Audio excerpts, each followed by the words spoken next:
Perú está viviendo horas muy particulares, el país latinoamericano, debido a una crisis política que ya lleva varios años ocurriendo allí. Es un país que entre el año 90 y 2000 tuvo un presidente llamado Alberto Fujimori, un presidente que hoy se encuentra encarcelado con acusaciones que van desde irregularidades políticas, corrupción, hasta violación y vejación de derechos humanos. Un presidente que ha ganado 3 elecciones consecutivas, muchas veces leyendo a Piacere la Constitución, otras veces pasándoles por encima directamente. A partir de allí, a partir del 2000, que Fujimori renuncia, se inicia un proceso judicial en su contra, y su popularidad, si bien se mantiene en algún punto, cae en comparación a lo que eran los 90. Perú atraviesa una inestabilidad política muy fuerte. ¿En qué sentido? Los presidentes parecieran estar vacíos de poder imprimir lo imprescindible que necesita imprimir un presidente a la hora de administrar, que es justamente ser la persona con mayor jerarquía en un estado, la persona de mayor rango en un gobierno, la persona que encabeza el país, y la persona con más capacidad de decisiones. Pasó Toledo, pasó Ollanta Humala, pasó Alan García, pasó Pedro Kuczynski. Todos los nombres que les estoy diciendo están encarcelados o afrontan serios procesos y juicios debido a hechos de corrupción, en su enorme mayoría, vinculados a Odebrecht. Esto de recibir pagos para favorecer a una constructora, para favorecer a una realizadora de obras públicas, justamente. Ahora, hay datos que son surrealistas, hay datos que son...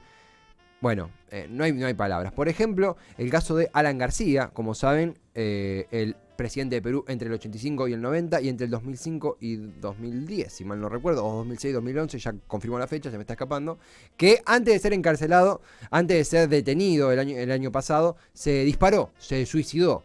Él ya no era presidente, era un expresidente, y antes de ser detenido por acusaciones de corrupción, se disparó en la cabeza. Está el caso también de Pedro Kuczynski, que renunció en 2018 y que lo sucedió a Martín Vizcarra, que ahora fue removido por la moción de vacancia que propuso el Congreso y que ha dado un nuevo presidente, un muy impopular Manuel Merino. Estamos en comunicación con alguien que nos va a ayudar a profundizar en esto aún más. Ella es abogada, nos está escuchando desde Perú, Leslie Maldonado Malqui. Bienvenida a Demencia Temporal, Esteban Chacho, Julio Otero, Juan Cabote y todo el equipo. ¿Cómo estás? ¿Qué tal? Muchas gracias por la invitación. Muy buenos días todavía acá. Uh-huh. Sí, bueno, esta situación nos tiene todavía a todo el Perú conmocionado económica, social y políticamente. Así es.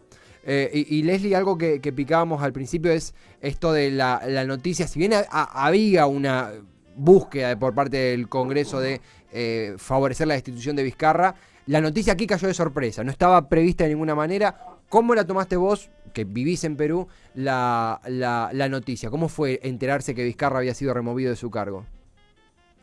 Claro, a diferencia de la primera vacancia que se le dio al gobierno de Vizcarra, esta segunda vacancia no estaba predestinada a tener éxito tampoco. Ah, Entonces, cuando se dio el debate a lo largo del día, que duró casi todo el día, porque fue él, Vizcarra, con su abogado a defenderse o a por lo menos dar sus palabras por 45 minutos, y era increíble cómo los votos y las réplicas de los congresistas iban siendo cada vez más a favor, y que se tradujo eso en 105 votos a favor para la vacancia del expresidente Vizcarra, uh-huh. lo cual sorprendió tanto al peruano, digamos, a pie, porque estratégicamente no está bien vacar al presidente cuando le quedan menos de 7 meses para que hayan elecciones presidenciales. Y asimismo, cuando tenemos a un país golpeado duramente por la pandemia, hemos tenido el más alto índice de mortalidad a nivel mundial, y que el sistema de salud no estaba preparado. Nuestra bolsa de valores ha caído hoy día en un 5,78%. El Banco de Crédito ha presentado una baja increíble que no se veía hace tiempo. Entonces no fue una acción estratégicamente para el peruano que consideraba idónea o correcta. Uh-huh. Leslie, imagino que a la gente del otro lado le aparecen 2 preguntas claves, que es ¿quién es Vizcarra? ¿Cómo llega al poder? Y ¿por qué es destituido? ¿No? ¿Por qué? ¿Cómo se justifica destituir un presidente, nada más y nada menos? Te lo pregunto a ti, si bien algo lo picábamos, ¿cómo analizás la figura de Vizcarra, el ascenso y el fugaz paso de por la presidencia de Vizcarra y qué justificativo le dieron a la destitución el Congreso. Claro, a ver, nuestro sistema político es conocido presidencialista, es decir, que el presidente es elegido por el pueblo y se encarga del poder ejecutivo, mientras que tenemos un poder legislativo, el cual ve el Congreso. Pero ¿qué pasa con Perú? Que nosotros, y yo suelo decirle Perusalén, porque todo es posible acá y de todo pasa un poco, y es que nosotros agarramos pequeños temas o pequeñas estrategias que tiene el Parlamento Europeo, que claro, el sistema político es distinto, pues ahí funciona el tema de los reinos, en donde el Parlamento toma una posición para que no se convierta en un tirano el que es rey, lo cual no pasa acá, pero nosotros tenemos esos mecanismos. ¿Y qué sucede? Que se le da estas al congresista de poder vacar al presidente. Ujú. ¿Por qué se vaca al presidente? Según nuestra Constitución, artículo 113 en especial, se le vaca solamente por 5 razones. En el caso de muerte, en el caso de permanente incapacidad moral o física, que se acepte su renuncia, que es lo que pasó con Kuczynski, por salir del territorio nacional sin permiso del Congreso, o por la destitución por haber sido sancionado en una de las infracciones que señala la Constitución. Ujú. En el caso de Vizcarra, lo que agarró el Congreso es la segunda, la permanente incapacidad moral en este caso. Pero este término, moral, es un cajón desastre en el Perú que lamentablemente se viene usando desde el gobierno de Alberto Fujimori. Porque uno creería en una interpretación que la incapacidad moral se refiere a que esta persona no está en condiciones de tomar una decisión, como puede ser enfermedad de Alzheimer, o que tenga alguna Claro, impedimento. enfermedad que lo impida Claro. tomar decisiones como presidente. Pero ahora lo están relacionando con los casos de corrupción y la intachable conducta de tener el más alto cargo del Perú para dirigir al país. Entonces, acá, y esto hablo de opinión personal, y también creo que muchos no sabemos, que Vizcarra no es ningún santo. Tiene sus investigaciones y por supuesto que se le está investigando por distintos casos, no solamente por la contratación del caso de Richard Swin, que es un tema de contratación con el Ministerio de Cultura, sino también por casos como el Club de la Construcción o el caso de Obrecht, que son casos grandes, ¿no? Que involucran temas de colusión, delitos contra la administración pública, pero que deben seguir una vía, la idónea es la vía penal, en una investigación con la Fiscalía, Poder Judicial y sus abogados. No el Congreso. El Congreso no es y no va a ser nunca un Poder Judicial. Y por ende es que se replica tanto que hayan utilizado este término, incapacidad moral, para decir que el presidente debe ser vacado. Y lo que ha pasado ahora, y hablando en números, esta vacancia se presenta con el 20%. El 40% la admite y tiene que ser un 66% que lo aprueba, que es más o menos 87 de 130 legisladores y 105 votaron a favor. Leslie, es muy claro cómo lo explicás, ese elastizado que se hace del término moral para justificar una persecución judicial en un ámbito político. Es muy claro. Una particularidad también aquí en Argentina, algunos decían un presidente electo que sí y no, porque Vizcarra sucede a Pedro Kuczynski, que era el presidente hasta 2018, que renuncia antes de perder una moción de vacancia. Él era el vicepresidente y asume. Al mismo tiempo, Vizcarra no tiene vicepresidente porque su vicepresidente renunció, por ende asumió el presidente del Congreso. ¿Cómo ves la concepción social vos lo mencionaste, el peruano de a pie, de el presidente? ¿Lo ven como alguien con poco poder? ¿Lo ven como alguien obstaculizado? ¿Vizcarra llegó a construir algo de popularidad? ¿Cómo lo están concibiendo dicha figura? Claro, digamos que el Vizcarra, él ingresó junto con Pedro Pablo Kuczynski. Entonces, Pedro Pablo Kuczynski en su momento tuvo cierta aprobación y a él, en su gobierno, también le pasó lo mismo porque tuvo también 2 vacancias o 2 posibles vacancias.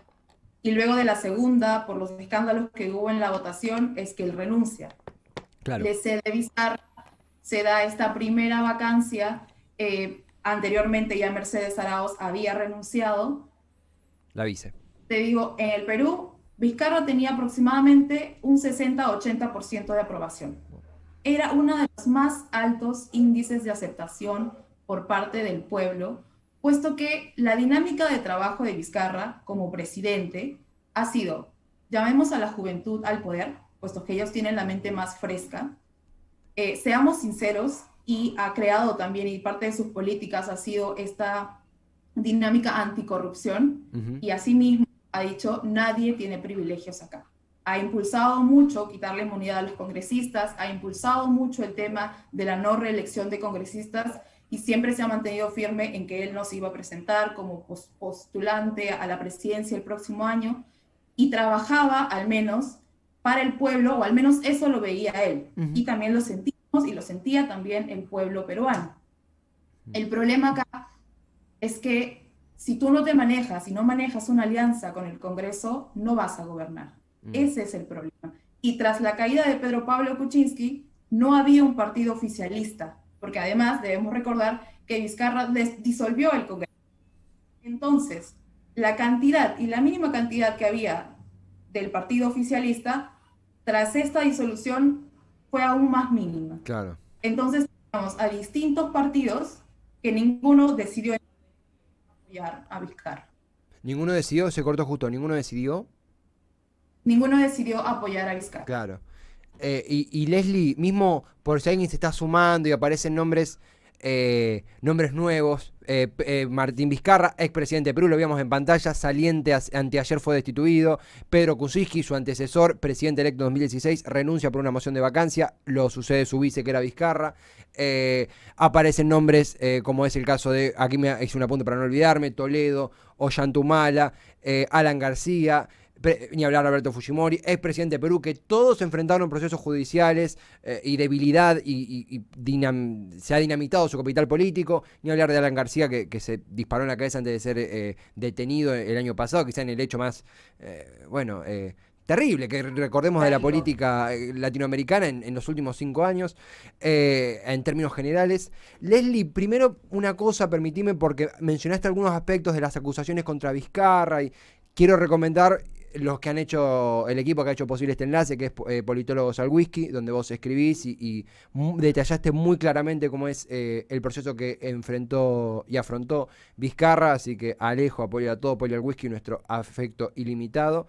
Preguntarte a vos en este tiempo que queda, así al directo al botín, ¿cómo ves al nuevo presidente Manuel Merino? Primero te pregunto eso, sí. ¿Cómo ves al presidente Manuel Merino, el ex presidente del Congreso, ahora en funciones? Ha tenido muchas protestas, mucha gente dice que carece de capital político, carece de autoridad para ejercer la presidencia. Su jura fue pospuesta. ¿Cómo va a gobernar ese? Perdón la pregunta medio directa, pero ¿cómo va a gobernar ese muchacho? ¿Qué onda? Claro. Lo que pasa acá es que, como con todo lo que te estoy contando y con toda la situación que está viviendo el Perú, lo que le falta al gobierno de Manuel Merino es legitimidad. Claro. La población misma no la está apoyando y se lo está dejando claro en las calles. Está saliendo a reclamar, no solamente en su juramentación, sino va a salir hoy en la juramentación de su primer ministro y va a salir, estoy segurísima, el viernes, aunque haya partido de fútbol, para reclamar el supuesto gabinete que piensa conformar él de manera preparada o enfocada en esto. Uh-huh. Manuel Merino. Manuel Merino, al parecer, es un político agrónomo con escasa preparación, digamos, profesional, no tiene título, no tiene maestría, no tiene doctorado, y te lo digo acá entre nos, sinceramente, para ser un asistente fiscal te piden bachillerato, te piden diplomado, te piden 4 años de experiencia en el sector público, te piden 2 años de experiencia en el sector privado, pero para ser presidente, ¿dónde está la lógica? Uh-huh. Entonces, Manuel Merino tiene una preparación por práctica en la política desde el 2010, pero en la primera vacancia con Vizcarra fue acusado y comprobado que había llamado al comandante general de la Marina para hacer un posible golpe de Estado militar. A esa persona la vemos ahora sentada en el sillón presidencial. No hay ningún apoyo por parte de la juventud, por supuesto que no lo hay. Y reclaman con justicia, por supuesto, porque inclusive uno de los temas que se va a tratar próximamente es, y lo que consideramos nosotros los jóvenes, muy importante, la reforma universitaria, porque la educación de un país te eleva tu conocimiento y además eleva la calidad del desarrollo de tu país. Y Vizcarra en su momento fue directo en eso, en dar la equidad de género, en tener temas muy claros con la educación de los menores y poner altas barreras para las universidades. ¿Y qué acaba de decir hoy día, ahora, en una entrevista, de que hay que darle una segunda oportunidad a estas universidades de pinta que no han pasado la valla? Que hay que replantear nuevamente la reforma universitaria. Todo lo que venimos avanzando, por lo que tanto habíamos reclamado en su momento, posiblemente se vaya a ir atrás Es en unos frustrante. tantos meses. Es frustrante los obstáculos para construir poder social, político y desde las juventudes también imagino ante esta inestabilidad política. Leslie, francamente, cuando uno aborda Perú desde Argentina, ¿no? Sin poder estar ahí, una vez es... no, siempre, digo, siempre le es imprescindible poder charlar con gente como vos que nos cuente, que nos informe desde primera mano, desde los huesos, cómo es atravesar día a día esta situación sociopolítica. Nos quedan 5 minutitos. Primero, nuevamente agradecerte por lo clara que fuiste, lo precisa que fuiste. Y es una nota que se va a repetir, este tema lo vamos a profundizar más, pero algo que hablábamos era que hay elecciones en Perú el año que viene y es dramático cómo ningún candidato parece superar al menos el 20%. Eh, desde la juventud, ¿tienen algún candidato o candidata, alguien que digan, sentimos que este nos representa? Está todo disgregado. ¿Cómo describirías, cómo nos adelantarías que van a estar esas elecciones? Claro. Bueno, te comento que desde la juventud no hay ninguna representación al 100% que digamos, este es nuestro candidato ideal. No existe, y luego, y mucho antes, desde el gobierno de Alberto Fujimori, ha habido un golpe constante a los partidos políticos. Ha habido una fragmentación increíble de los partidos políticos. Tenemos 24 partidos políticos más o menos registrados, que son casi la misma cantidad de departamentos que tiene el Perú. Es increíble. Entonces, ninguno es consolidado y todos hacen alianzas con todos. Lamentablemente, de las personas que tienen más popularidad en este momento, está un futbolista Sí. de un partido, de un equipo de fútbol del Perú, que se ha alianzado con un partido evangelista para crear Restauración Nacional y es el que tiene más, al parecer, apoyo, más aceptación. Solamente, y la única experiencia que tiene en lo que es administración pública, son un simple gobierno regional en un distrito del Perú, ni siquiera Sí. un departamento del Perú, un distrito del Perú, y con eso, con esa popularidad que ha ganado, quiere lanzarse a la presidencia. Tenemos también a la clásica que no deja y no quiere dejar el poder nunca, manchado, cuyo apellido está manchado por todo lo que ha venido pasando y cuyo partido Fuerza Popular ha sido totalmente menoscabado con todos los escándalos de corrupción que tiene, que sigue teniendo esta sed de llegar al poder. Entonces, partido político consolidado en el Perú que sea fuerte para las elecciones de 2021, no hay. A mi mera opinión, no hay. Que haya posibles candidatos que tengan la intención de hacer algo bueno, sí, pero aceptación o al menos recepción por parte del peruano, no hay, ni tampoco información por parte o querer recibir esta información. Es un panorama que nos alienta, amén de esta situación tan sensible que nos describís, nos alienta y nos motiva a seguir informando, a seguir construyendo, porque desde aquí, obviamente que uno políticamente es pasivo, observa y aprende, pero la difusión y el comprender qué sucede en un continente, en un mismo continente, en un país hermano, es imprescindible, de la mano de gente como vos, Leslie, que nos ayuda a comprender, insisto, con una claridad. Yo cuando ayer preparaba la nota, decía, uy, ¿cómo hago? Esto es por acá, esto es por allá, por las propias carencias de uno para comprender nuevos escenarios, amén de que Argentina tiene sus caos y tenemos para hacer una linda biblioteca de ello, pero somos latinoamericanos, somos un mismo continente y comprender lo que le pasa al país que integra esta misma región es imprescindible. Así que, Leslie, esto nos va a dar mucho más que hablar. Obviamente, primero agradecerte a vos por tu tiempo, por esta conexión con el Perú en vivo aquí desde Avellaneda, a Poli al Whisky por el enlace, y te invitamos a seguirla próximamente, ¿te parece? Sí, por supuesto que sí, yo también agradecida por la invitación, igual Politólogos al Whisky por permitir este contacto con ustedes y yo encantada de seguir contándoles un poco de lo que pasa en Perusalén, porque para compartir y lo mejor de aprender de cada uno, digamos, de las experiencias que paga en cada país, es que no las repitamos nuevamente en otro país. O sea, tenemos amplios ejemplos de fallas en Latinoamérica como para no seguir repitiendo eso ahora en los demás. Adherimos, Leslie, plenamente, plenamente. Un gran abrazo allí a todos los hermanos del Perú y será hasta la próxima. Gracias de nuevo por tu tiempo. Gracias. Un placer, un notón, una hermosa charla. Hemos aprendido, hemos comprendido qué sucede en el Perú de la mano de Leslie Maldonado, abogada en Perú. Allí desde Perú nos atendió, nos charló y una clase magistral para comprender hacia dónde va el país vecino de Perú y lo que ella dijo también, cómo podemos aprendiendo comprender mismo nuestras propias capacidades políticas como continente.